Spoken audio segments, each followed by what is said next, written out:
ಏನಾಯ್ತು ಸುಂದರಜ್ಜನಿಗೆ? ಅಲ್ಲಿ ತಿರುಗಿ ಬಿದ್ದಿದ್ರಂತೆ. ಹೌದಾ? ಜಾಣ ನನ್ ಮಗ.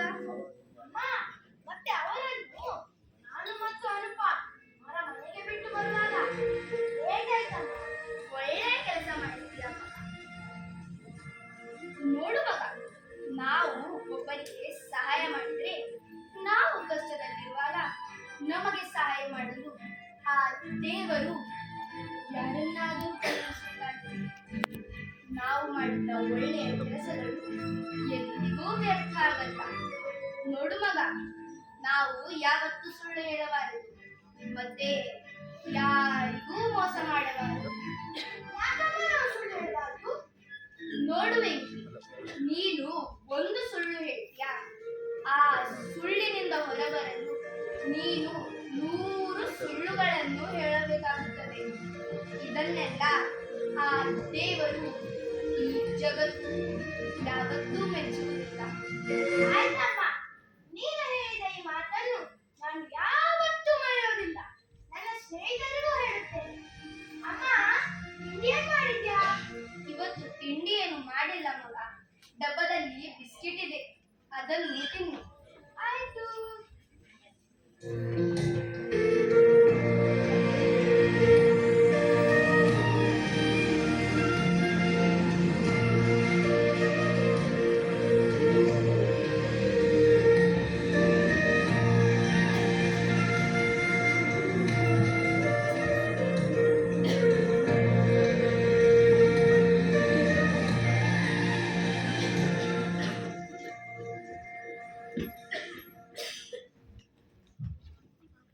ಲೇ, ಎಲ್ಲಿಗೂ ಹೊರಟೆ? ನಾಳೆ ಪರೀಕ್ಷೆ ಇಲ್ವಾ? ಹೋದಲ್ವಾ? ನಾಳೆ ಕನ್ನಡ ಪರೀಕ್ಷೆ. ನನಗೆಲ್ಲ ನೆನಪಿದೆ. ನಾನೀಗ ಆಟ ಆಡಿ ಬರ್ತೇನೆ. ಏ ಆದಿ, ಹೇಳು. ನಾವಿವತ್ತು ಮರಕೋತಿ ಆಟ ಆಡ್ತೇವೆ. ನೀನು ಬರ್ತೀಯಾ?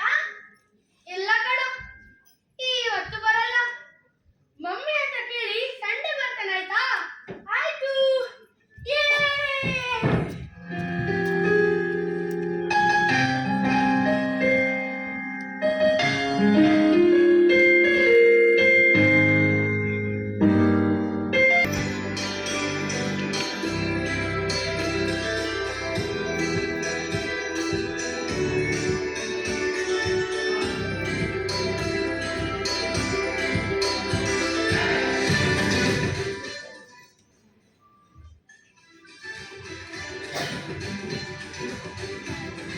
ಮಮ್ಮಿ, ಮಮ್ಮಿ, ಏನು ನಿಂದು? ಮಮ್ಮಿ, ನಾನು ಇವತ್ತು ಆಟ ಆಡಕ್ ಹೋಗ್ಲಾ?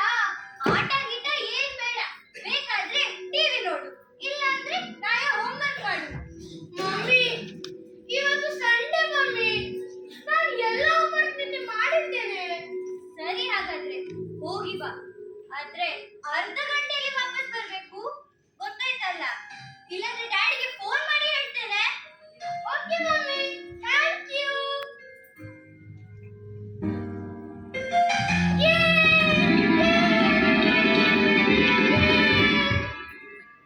ವೆಂಕಿ, ಏ ವೆಂಕಿ, ಬಾರೋ, ನಾವಿವತ್ತು ಆಟ ಆಡುವ.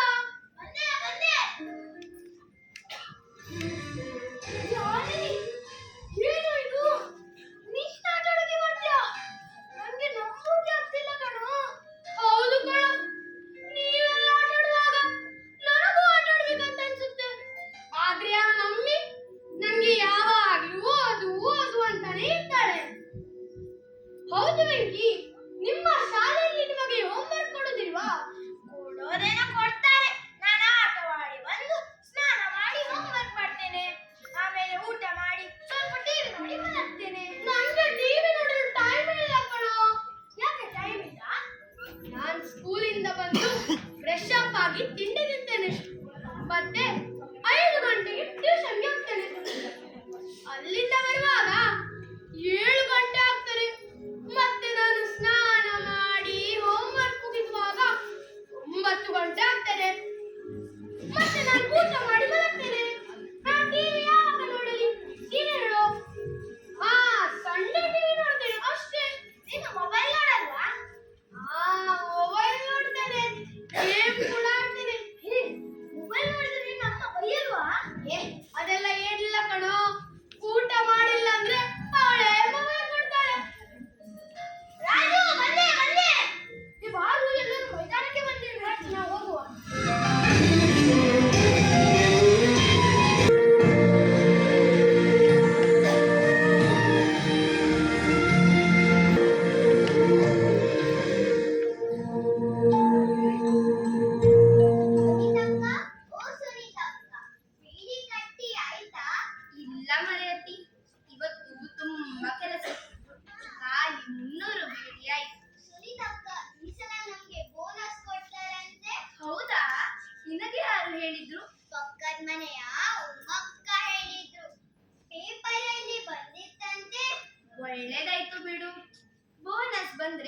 ಸಲ ಬೆಂಕಿಗೆ ಬಟ್ಟೆ ತಗೊಳ್ಬೇಕು.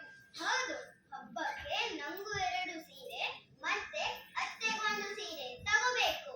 ಮತ್ತೆ ಮಕ್ಕಳಿಗೆ ಬಟ್ಟೆ ತಗೊಳ್ಳಲ್ವಾ? ಅವರಿಗೆ ನನ್ನ ತಮ್ಮ ಬೊಂಬಾಯಿಂದ ಬರುವಾಗ ತುಂಬಾ ಬಟ್ಟೆ ತಂದಿದ್ದಾನೆ. ಓ ಹೌದಾ? ನಾನೀಗ ಬರ್ತೇನೆ ಸುನೀತಕ್ಕ. ಆಯ್ತು.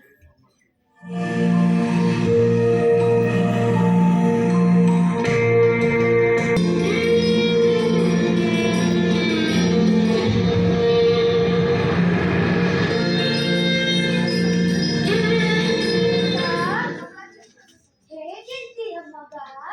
ಓ ಸುಂದರಜ್ಜ, ನಾನು ಚೆನ್ನಾಗಿದ್ದೇನೆ. ನೀವು ಹೇಗಿದ್ದೀರಾ? ಪರವಾಗಿಲ್ಲಮ್ಮ, ಈಗ ಒಂದ್ ಸ್ವಲ್ಪ ಆರಾಮ. ಮೊನ್ನೆ ನಾನು ಬಿದ್ದಾಗ ನಿನ್ನ ಮಗ ನನ್ನನ್ನು ಉಪಚರಿಸಿ ಮನೆಯವರೆಗೆ ತಂದು ಬಿಟ್ಟಿದ್ದ. ನೀನು ಅವನಿಗೆ ಒಳ್ಳೆಯ ಸಂಸ್ಕಾರ ಕೊಟ್ಟಿದೆ ಮಗ. ಹೌದು ಅಜ್ಜ, ನನ್ನ ತಂದೆ ತಾಯಿ ನನಗೆ ಕಲಿಸಿದ ಸಂಸ್ಕಾರವನ್ನು ನಾನು ನನ್ನ ಮಗನಿಗೆ ಕಲಿಸುವುದು ತಾಯಿಯಾಗಿ ನನ್ನ ಧರ್ಮ. ಮಕ್ಕಳು ಹಾದಿ ತಪ್ಪಿದರೆ ಈ ಸಮಾಜ ದೋಷಿಸುವುದು ಹೆತ್ತ ತಂದೆ ತಾಯಿಯನ್ನು. ಅದಕ್ಕೆ ನಾನು ದಾರಿ ಮಾಡಿಕೊಡಲಾರೆ. ಸರಿಯಾಗಿ ಹೇಳಿದ್ಯ ಮಗ. ಈಗಿನ ಕಾಲ ಮೊದಲಿನಂತಿಲ್ಲ.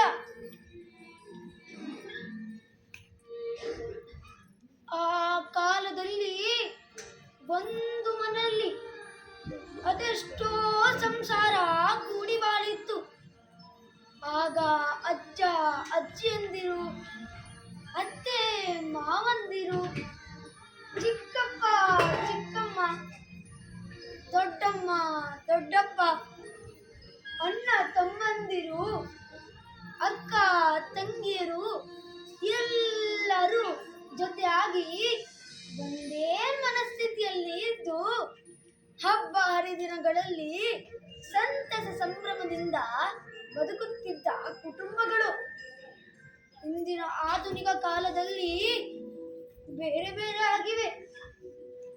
ಅಂದಿನ ಜನರ ಮನಸ್ಥಿತಿ ಹಾಗೂ ಇಂದಿನ ಜನರ ಮನಸ್ಥಿತಿ ಬೇರೆ ಬೇರೆ ಆಗಿವೆ ಮಗ.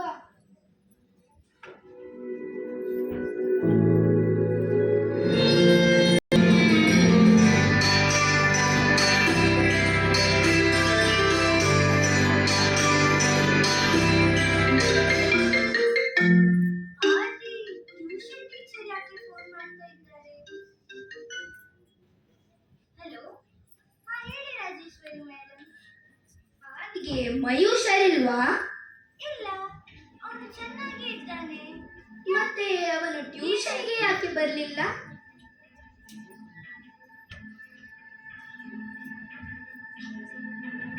ಅವನು ಟ್ಯೂಷನಿಗೆ ಬರ್ಲಿಲ್ವಾ? ಇಲ್ಲ, ಅವನು ಮನೆಯಲ್ಲಿ ಇಲ್ಲ. ಇಲ್ಲ, ನಾನು ವಿಚಾರಿಸಿ ಹೇಳ್ತೇನೆ. ಎಲ್ಲಿಗೆ ಹೋದ ಇವನು? ಹೇಳಿ ಹೋಗ್ಲಿಕ್ಕಾಗಲ್ವಾ? ಯಾರಿಗೆ ಫೋನ್ ಮಾಡಿ ಕೇಳಿ? ಗೀತಕ್ಕನಿಗೆ ಫೋನ್ ಮಾಡ್ತೇನೆ. ಹಲೋ ಗೀತಕ್ಕ, ಆದಿ ನಿಮ್ಮ ಮನೆಯಲ್ಲಿದ್ದಾನಾ? ಇಲ್ವಾ? ಸರಿ ಗೀತಕ್ಕ, ಇನ್ಯಾರಿಗೆ ಕೇಳಿ? ಆದಿ ಫ್ರೆಂಡಿಗೆ ಫೋನ್ ಮಾಡ್ತೇನೆ. ಹಲೋ ಮಗ, ಆದಿ ನಿಮ್ಮ ಮನೆಯಲ್ಲಿದ್ದಾನಾ? ಸರಿ, ಎಲ್ಲಂತ ಹುಡುಕ್ಲಿ ಅವನನ್ನ ಈಗ? ಎಲ್ಲಿಗೆ ಹೋದ? ತಾತ ತಾತ, ಆದಿನೆಲ್ಲಾದ್ರೂ ನೋಡಿದ್ರಾ? ಯಾಕಮ್ಮ, ಏನಾಯ್ತು? ಆದಿ ಟ್ಯೂಷನಿಗೆ ಹೋಗ್ಲಿಲ್ವಂತೆ. ಓ ಹಾಗ ವಿಷಯ. ನಾನು ಆದಿ ಮತ್ತೆ ವೆಂಕಿಯನ್ನು ಆಟ ಆಡುವ ಮೈದಾನದಲ್ಲಿ ನೋಡಿದ್ದೆ. ಬರ್ತೇನೆ ತಾತ. ಆ ಬೆಂಕಿ ಜೊತೆ ಆಟವಾಡ್ಲಿಕ್ಕೆ ಹೋಗಿದ್ದಾನಾ? ಮಾಡಿಸ್ತೇನೆ ಇವನಿಗೆ. ಈಗಿನ ಕಾಲ ಬದಲಾಗಿದೆ. ಮಕ್ಕಳು ಆಟ ಆಡುವ ಸಮಯದಲ್ಲಿ ಆಡಲು ಬಿಡದೆ ಪಂಜರದ ಗಿಳಿಯಾಗಿ ಸಾಕುತ್ತಾರೆ. ಅದಕ್ಕೆ ಹಾರಲು ಗೊತ್ತಿಲ್ಲ, ಪ್ರಪಂಚವೂ ಗೊತ್ತಿಲ್ಲ.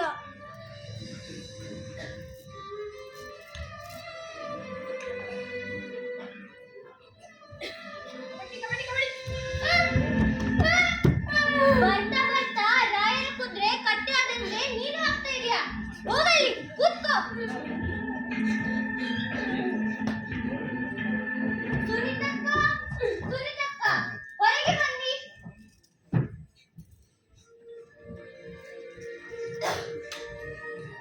ನಿಮ್ಮ ಮಗ ಹಾಳಾಗುವುದಲ್ಲದೆ ನನ್ನ ಮಗನನ್ನು ಹಾಳು ಮಾಡುತ್ತಿದ್ದಾನೆ. ಯಾಕೆ? ಏನಾಯ್ತು ಮೀನಕ್ಕ? ಏನಾಯ್ತಾ? ಏನಾಯ್ತಂತೆ ನಿಮ್ಮ ಮಗನನ್ನೇ ಕೇಳಿ. ದಿನಾಲು ಟ್ಯೂಷನ್ನಿಗೆ ಹೋಗಿ ಬರುತ್ತಿದ್ದ ನನ್ನ ಮಗ ಇವತ್ತು ನಿಮ್ಮ ಮಗನ ಜೊತೆ ಆಟವಾಡಲಿಕ್ಕೆ ಹೋಗಿದ್ದಾನೆ. ಓ, ಆಟವಾಡಲಿಕ್ಕೆ ಹೋಗಿದ್ದಾನೆ. ಮಕ್ಕಳು ಆಟವಾಡಿದರೆ ಇನ್ನೇನು ನೀನು ನಾನು ಆಟವಾಡುದಾ? ಏನು ತಮಾಷೆ ಮಾಡ್ತಾ ಇದ್ದೀರಾ? ಇದರಲ್ಲಿ ತಮಾಷೆ ಏನು ಬಂತು ಮೀನಕ್ಕ? ನೋಡಿ, ಇದು ನಿಮಗೆ ತಮಾಷೆಯ ವಿಷಯ ಆಗಿರಬಹುದು, ಆದರೆ ನಮಗಲ್ಲ.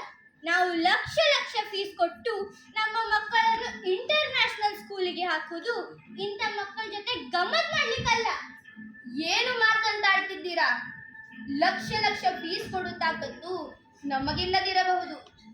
ಸರ್ಕಾರಿ ಶಾಲೆಯಲ್ಲಿ ಕಲಿಯುವ ನನ್ನ ಮಗ ಅವನ ಕ್ಲಾಸಿನಲ್ಲಿ ಮೊದಲ ರ್ಯಾಂಕ್ ಅನ್ನು ಇಷ್ಟರ ತನಕ ಎಂದು ಯಾರಿಗೂ ಬಿಟ್ಟು ಕೊಟ್ಟವನಲ್ಲ. ನಿಮ್ಮ ಮಗ ಓದುತ್ತಿರುವುದು ಕನ್ನಡ ಮೀಡಿಯಂ ಶಾಲೆಯಲ್ಲಿ. ಅವನ ಕ್ಲಾಸಿನಲ್ಲಿ 10ರಿಂದ 12 ಜನ ಅಷ್ಟೇ. ಅದರಲ್ಲಿ ಫಸ್ಟ್ ರ್ಯಾಂಕ್ ಏನು ಮಹಾಸಾಧನೆ? ನನ್ನ ಮಗನ ಕ್ಲಾಸಿನಲ್ಲಿ 60 ಜನ ಮಕ್ಕಳಿದ್ದಾರೆ, ಅದರಲ್ಲಿ ಅವನ ಫಸ್ಟ್. ಇದು ಸಾಧನೆ ಎಂದರೆ. ಕನ್ನಡ ಮೀಡಿಯಂನಲ್ಲಿ ಕಲಿತು ನಿಮ್ಮ ಮಗ ಏನು ಸಾಧನೆ ಮಾಡುತ್ತಾನೆ? ನೋಡಿ ಅಕ್ಕ, ನನ್ನ ಮಗ ಏನು ಸಾಧನೆ ಮಾಡಬೇಕೆಂದು ನಾನು ಬಯಸಲ್ಲ. ಒಳ್ಳೆಯ ಸಂಸ್ಕಾರ ಕಲಿಸಿದ್ದೇನೆ. ಅವನಿಗೆ ಅವನ ಕಾಲ ಮೇಲೆ ನಿಲ್ಲುವ ಛಲ ಹೊಂದಿದರೆ ಅವನು ಈ ಜಗತ್ತನ್ನೇ ಗೆಲ್ಲುತ್ತಾನೆ ಎಂಬ ಭರವಸೆ ನನಗಿದೆ. ಓಹೋ, ಕನ್ನಡ ಮೀಡಿಯಂನಲ್ಲಿ ಕಲಿತು ನಿಮ್ಮ ಮಗ ಏನು ಸಾಧನೆ ಮಾಡುತ್ತಾನೆ ಎಂದು ನೋಡೋಣ. ನಾನು ಇಷ್ಟು ಹೊತ್ತಿನಿಂದ ನೀನು ಮಾತನಾಡುವ ಮಾತನ್ನು ಕೇಳುತ್ತಿದ್ದೇನೆ.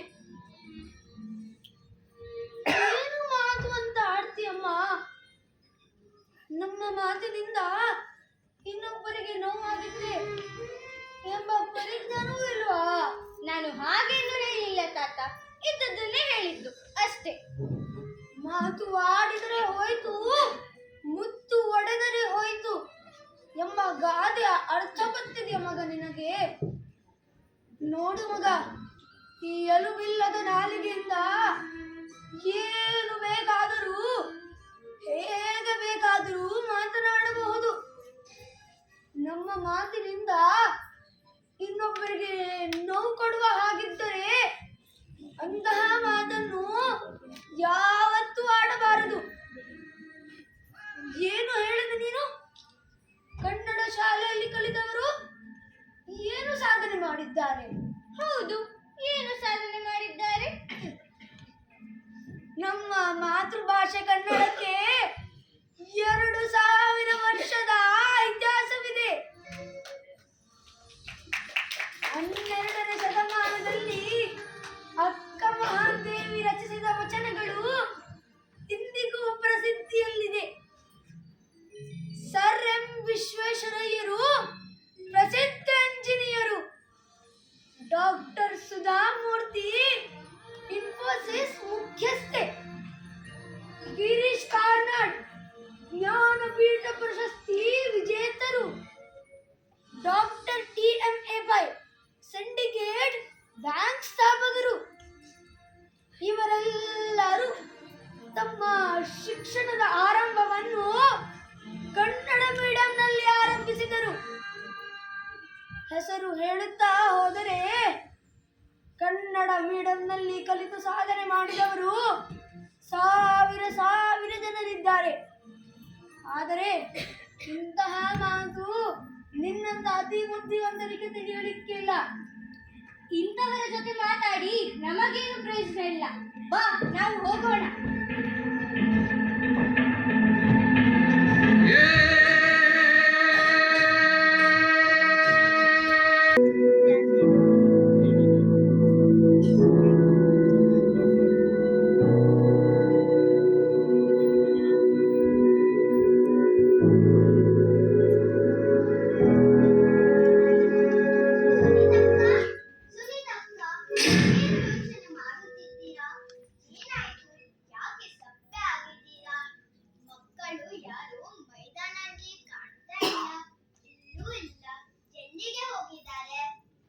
ಅದು ನಮ್ಮ ಪಕ್ಕದ ಮನೆಯ ಆದಿ ಇದ್ದನಲ್ಲ, ಅವನು ಬೆಳಿಗ್ಗೆಯಿಂದ ಕಾಣ್ತಾ ಇಲ್ಲ.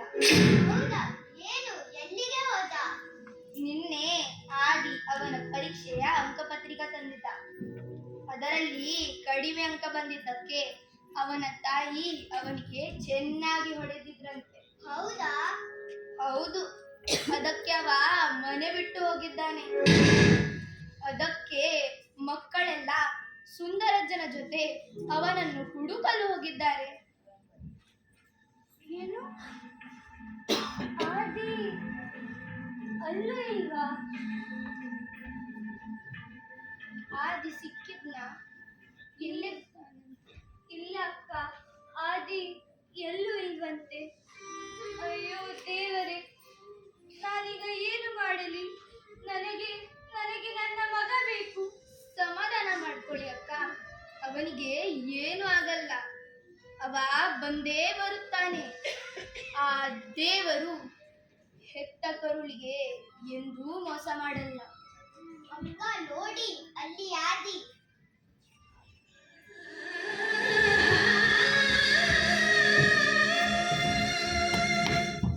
ಎಲ್ಲೂ ಹೋಗಿದ್ದೆ? ಹೇಳಿ ಹೋಗ್ಲಿಕ್ಕಾಗಲ್ವಾ? ನನಗೆ ಭಯ ಆಗಲ್ವಾ? ಮಮ್ಮಿ, ನಿನ್ಗ್ಯಾಕೆ ಭಯ? ನಿನ್ನನ್ನು ನೋಡಿದ್ರೆ ನನ್ಗೆ ಭಯ ಆಗ್ತದೆ. ಒಂದು ಕೈಗೊಂದು ಮಾಡಿಕೊಂಡಿದ್ದೀಯಾ? ಕೂತ್ಕೊಂಡ್ರೆ ಕೂತ್ಕೋಬೇಕು, ನಿಲ್ಲು ಅಂದ್ರೆ ನಿಲ್ಬೇಕು, ಮಲಗು ಅಂದ್ರೆ ಮಲಗ್ಬೇಕು. ನನಗೂ ಒಂದು ಮನಸ್ಸು, ಆಸೆ ಇದೆ ಎಂಬುದನ್ನು ನೀನು ಮರೆತು ಬಿಟ್ಟಿದ್ದೀಯಾ ಮಮ್ಮಿ? ಬೆಳಿಗ್ಗೆ ಎದ್ದರೆ ಸ್ಕೂಲ್, ಸ್ಕೂಲಿಂದ ಬಂದ್ರೆ ಟ್ಯೂಷನ್, ಟ್ಯೂಷನ್ ಇಂದ ಮತ್ತೆ ಬಂದ್ರೆ ನನಗೆ ಓದು ಓದು ಅಂತಾನೆ ಹೇಳ್ತೀಯ. ನಮಗೂ ಒಂದು ಆಡ್ಬೇಕಂತ ಅನ್ಸುತ್ತೆ. ಅದು ತಿಂಗಳಲ್ಲಿ ಒಂದು ಅರ್ಧ ಗಂಟೆ ಪರ್ಮಿಷನ್.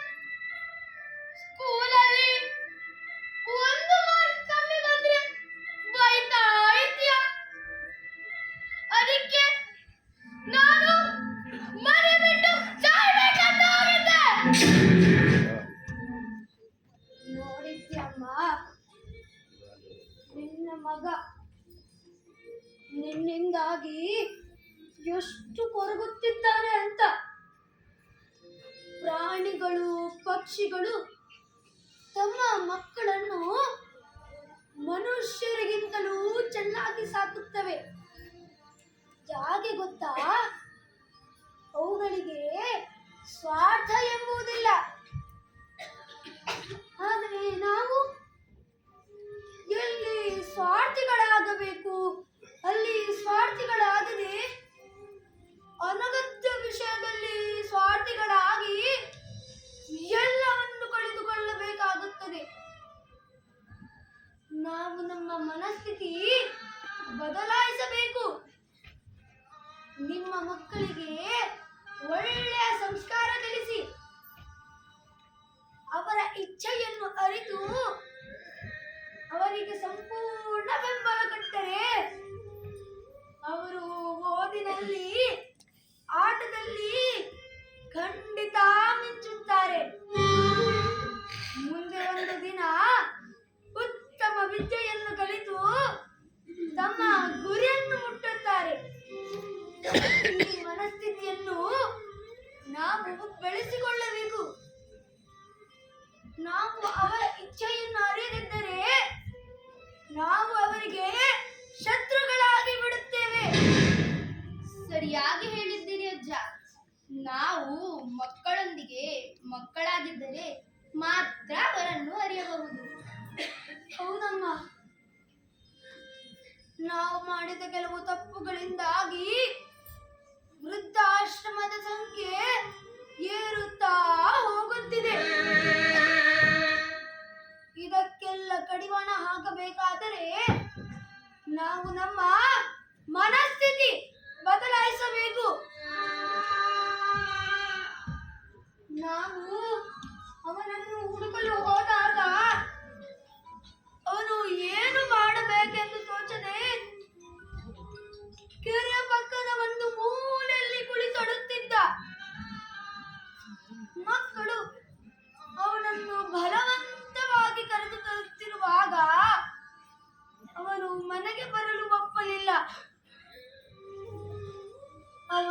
ವಿಷಯ ತಿಳಿಯುವಾಗ ನಿನ್ನ ಮನಸ್ಥಿತಿ ಏನು ಅಂತ ತಿಳಿತು ಮಗ. ಮಾರ್ಕು ಮಾರ್ಕು ಅಂತ ಅದರ ಹಿಂದೆ ಓಡದೆ ಮಕ್ಕಳ ಬದುಕಿನಲ್ಲಿ ರಿಮಾರ್ಕ್ ಬಾರದೆಂತ ನೋಡಿಕೊಳ್ಳುವುದು ಹೆತ್ತವರ ಕರ್ತವ್ಯ. ನನ್ನಿಂದ ತಪ್ಪಾಯ್ತು ತಾತ. ನಾನು ನನ್ನ ಘನತೆ ಗೌರವದ ಮತ್ತಿನಿಂದ ತುಂಬಾ ತಪ್ಪು ಮಾಡಿದೆ. ನನ್ನ ಮಗನನ್ನು ಸರ್ಕಸ್ಸಿನ ಹುಲಿಯಂತೆ ಬೆಳೆಸಿದೆ. ಕನ್ನಡವನ್ನು ಕೀಳಾಗಿ ಭಾವಿಸಿದೆ. ನನ್ನ ತಪ್ಪಿನ ಅರಿವು ನನಗಾಗಿದೆ.